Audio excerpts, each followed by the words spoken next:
Production department का internal audit check list है। Okay, जी। इस चेक लिस्ट में आप किसी भी कंपनी में इसको अप्लाई करोगे तो उस कंपनी के प्रोफाइल के अकॉर्डिंग आपको एडिटिंग करनी पड़ेगी।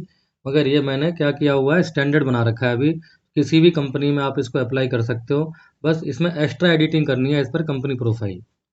बाकी जी। स्टैंडर्ड तो सारा सभी कंपनियों में सेम चलेगा। तो ओके। डिपार्टमेंट क्या है, प्रोडक्शन।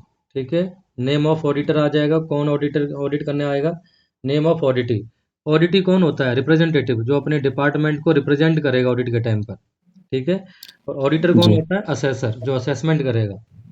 इधर आएगा, डेट आ जाएगा। ये हमारा है क्वेश्चन नंबर, सीरियल नंबर क्या क्या रहेगा।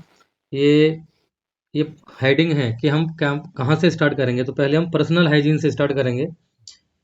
ये हमारे क्वेश्चंस के एविडेंस हैं। ये कंप्लायंसेस हैं, यस और नो, ये अप्लाई है कि नहीं है।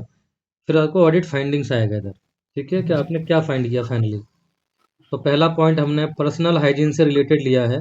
तो पहले पॉइंट को पढ़िए, क्या क्वेश्चन है पहला। Are documented procedures and practices in place to ensure all persons entering the facility comply with GMP requirements? तो जीएमपी चेक शीट हम कवर कर चुके हैं।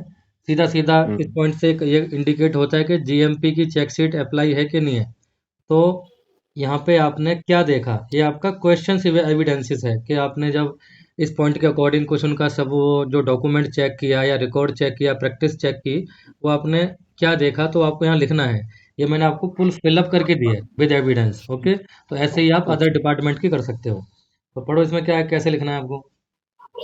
Verify personal GMP practice within the plant, such as proper hair restraint, no jewelry, food, nail polish, etc. Placement and uses of hand wash stations and material carried above the waist.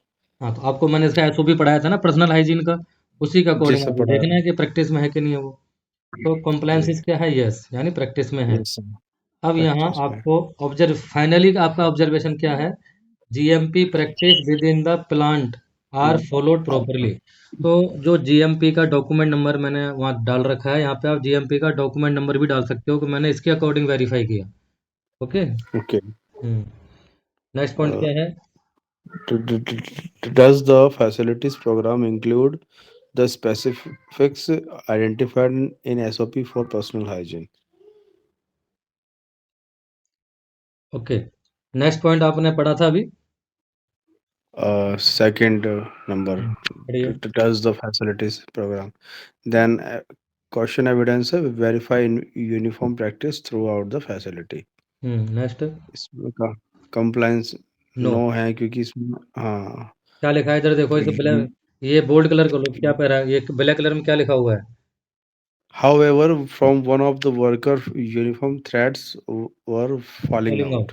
तो personal hygiene में जो आपके जो clothes होते हैं, ठीक है, इनको अटायर्स हम्म। बोलते हैं।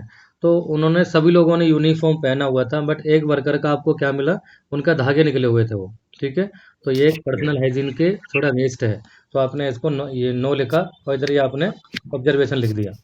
अब इसका हमें क्या Okay. करना पड़ेगा, एनसीआर रेज करनी पड़ेगी। Okay. 1.3 क्या तो है। कापा हाँ, कापा are specific requirement in place regarding the use of work attire, shoes and person's protective equipments. तो पीपीज का बात कर रहा है ना वो। तो पीपीज आप जी। देखो, आपका ऑडिट के टाइम पर उसने ग्लव्स वगैरह है, कैप वगैरह पहना हुआ नहीं पहना हुआ, एप्रन पहना कि नहीं पहना, सेफ्टी शूज है या नहीं है। जी। Are proper storage practice followed? हम्म तो ये हो गया आपका। Next. Are GMP practices established and followed for cleaning and sanitation activities within the facilities? Hmm Okay. Are hygiene station followed properly? ये हमारा GMP के पर्सनल हाइजीन है। Then plant structures. Hmm Is the facility adequately designed and constructed to ensure production of safe and high quality materials? Simple question है, समझ आ रहे हैं ना आपको। हाँ वो समझ में आ रहे हैं सर हम्म, मतलब तो लिखा हुआ आपने इस क्या क्या चेक किया, लिखा हुआ ना, verify that the facilities structurally sound, ventilation is sufficient, wooden material avoided, और इन जी। Good good safe. तो वुडन मटेरियल हमारा ना फूड मैन्युफैक्चर इंडस्ट्री में अवॉइड किया जाता है। ओके। ओके। तो फाइनली ऑब्जेक्ट क्या है? Facility is structurally sound. Sound यानी अपना जो इंफ्रास्ट्रक्चर है वो गुड है। जी। Next 2.2। Is the internal structure free from cracks, holes, opening, and other conditions which would allow microbial pest harborage or contribute to extraneous material contaminations? हाँ, तो ये आपको समझ आ गया हो, कोई दिक्कत नहीं है इसके अंदर। हाँ, मतलब एक्सट्रानियस होल और मटेरियल का, क्रैक्स नहीं होने एक्सट्रानियस चाहिए। क्या होता है? जो बाहर से फॉरेन पार्टिकल आ जाते हैं हमारे, उनको जी। रोकना। तो पीआरपी में हम सारा कवर करते हैं ना इनको। जी। नेक्स्ट ठीक। 2.3। In general, our floors, walls, ceiling, and drains cleanable and resistance to the deterioration. Floor self तो आपको मैंने draining. क्लीनिंग का एक WI भी पढ़ाई थी सेम, ठीक है। हाँ, हाँ, हाँ। 2.5। Our doors self closing and windows opening adequately screened to mitigate potential pests entering the facility. Okay, तो आपको बताया सेल्फ क्लोजिंग डोर होना चाहिए। ऐसा नहीं होना है कि जो चाहिए। है और आपका कंपनी में कोई भी आता जा रहा है, डोर खुला हुआ है। तो ये ओके। कॉमन पॉइंट है, जनरल पॉइंट है, सभी कंपनियां अप्लाई करती हैं इनको। जी, जी। थर्ड सैनिटेशन पढ़िए। Sanitation. Does the facility have a documented sanitation program in place for the cleaning and sanitizing of the equipment and the facilities? हम्म तो Uh, सैनिटेशन की बात कर रहा है कि सैनिटेशन की जो इक्विपमेंट वगैरह है वो फैसिलिटीज आपके पास अवेलेबल है या नहीं है, ठीक है। नहीं है। और क्या प्रोग्राम है, आपका प्लान है कि नहीं है? आपका प्लान भी होना चाहिए। मैंने आपको सैनिटेशन का ही पढ़ाया था ना, एसओपी। तो वो जी, उसके जी। अकॉर्डिंग आप ये सारी एक्टिविटी चेक करोगे। 3.2। Okay. Are the brushes and utensils used for cleaning clearly identified? Example, color coding labeled. Are food contact and non-contact items stored separately? या तो आपको मैंने ये कलर कोडिंग का भी समझाया था ना, उसमें क्या आपने पूछा था जी, कलर कोडिंग का नफा। हमने कलर कोडिंग जो कर रखी है, जो फ्रीक्वेंसी भी कलर कोडिंग के हिसाब से डिसाइड डिसाइड कर रखी है उस डॉक्यूमेंट में। जी। हम्म Extraneous matter. Hmm Has a risk assessment been performed to determine the potential sources of extraneous throughout the process? हम्म तो ये यहाँ क्या पे कह है रहा है सब। आपको? देखो, review the assessment the this could be conducted during the HACCP plan development. तो हैसअप, ये हम पीआरपी ओपीआरपी जो करते हैं फाइनली उनको जी, हैसअप में कवर किया जाता है, कंट्रोल किया जाता है, ठीक है ना।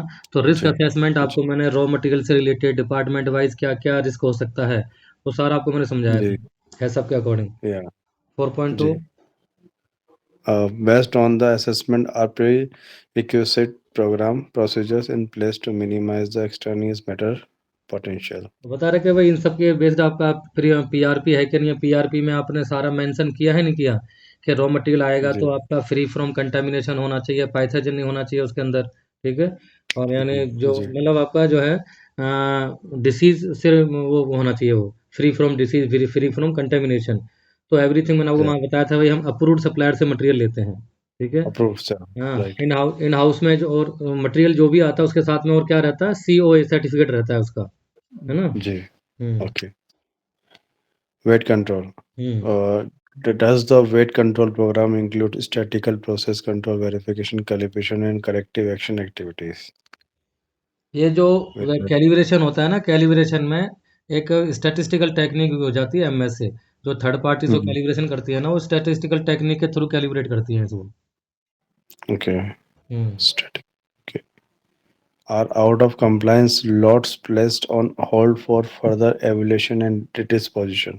वो कह रहा है कि आपने अगर मान लो आपका वेइंग मशीन क्या था, वो रॉन्ग थी, ठीक है, कैलिब्रेटेड नहीं थी। ऐसी Hmm. सिचुएशन में अगर आपने उससे लॉट को मेजर कर दिया है, कुछ यूज़ कर लिया है, तो उस अफेक्टेड लॉट को होल्ड करना है, ठीक है। कस्टमर एंड पर डिस्पैच नहीं करना। अगर कस्टमर एंड पर डिस्पैच हो गया है तो उस कस्टमर को आपको मेल करना है, कम्युनिकेट करना है। Okay. हुँ।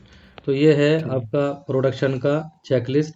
इसमें हमने ये एक नॉन कन्फर्मिटी एक आई है, तो इसको हम कल मैं आपको कल समझाऊँगा, तो इसको कैसे एनसी रेज़ करना है, कैसे क्लोज़ करना है, इसे कल कवर करेंगे। बाकी मेल पे मैंने आपको भेज दिया, एक बार रीड कर लेना क्लास लेने से पहले, ठीक है? जी सर। ओके। तो ये कब कब हो जाएगा सर खत्म, ये कल तक हो कल जाएगा? कल कर देंगे इसको फिनिश। Okay sir.